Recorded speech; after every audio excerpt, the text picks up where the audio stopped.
आज की कहानी ही नहीं बल्कि ये सत्य कथा है। क्या आप जानते हैं लाडली, जो राधा रानी जी का धारावतरण कैसे हुआ? भाग पहला। पूर्व काल में घटित यह प्रसंग गोलोक धाम का है। श्री कृष्ण की 3 पत्नियां हुईं, श्री राधा, विरजा और भूदेवी। इन तीनों में श्री कृष्ण को श्री राधा ही सबसे प्रिय हैं। एक दिन भगवान श्री कृष्ण एकांत कुंज में विरजा देवी के साथ विहार कर रहे थे। श्री राधा सखियों सहित वहां जाने लगीं। उस निकुंज के द्वार पर भगवान श्री कृष्ण द्वारा नियुक्त पार्षद श्री दामा पहरा दे रहा था।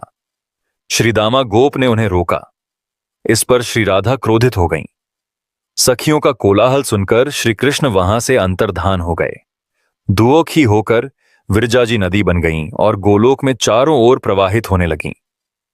जैसे समुद्र इस भूतल को घेरे हुए है, उसी प्रकार विरजा नदी गोलोक को अपने घेरे में लेकर बहने लगीं। उनके व श्री कृष्ण के जो 7 पुत्र थे, वे लवण, इक्षु, सुरा, घृत, दधि, दुग्ध और जल रूप 7 समुद्र होकर पृथ्वी पर आ गए। इस पर श्री राधा ने श्री दामा को शाप दे दिया कि तुम असुर योनि को प्राप्त हो जाओ और गोलोक से बाहर चले जाओ। तब श्री दामा ने भी श्री राधा को यह शाप दिया कि श्री कृष्ण सदा तुम्हारे अनुकूल रहते हैं, इसीलिए तुम्हें इतना मान हो गया है। आप भी मानवी योनि में जाइए।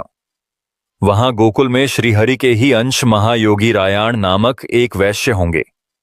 आपका छाया रूप उनके साथ रहेगा। अतः पृथ्वी पर मूढ़ लोग आपको रायाण की पत्नी समझेंगे।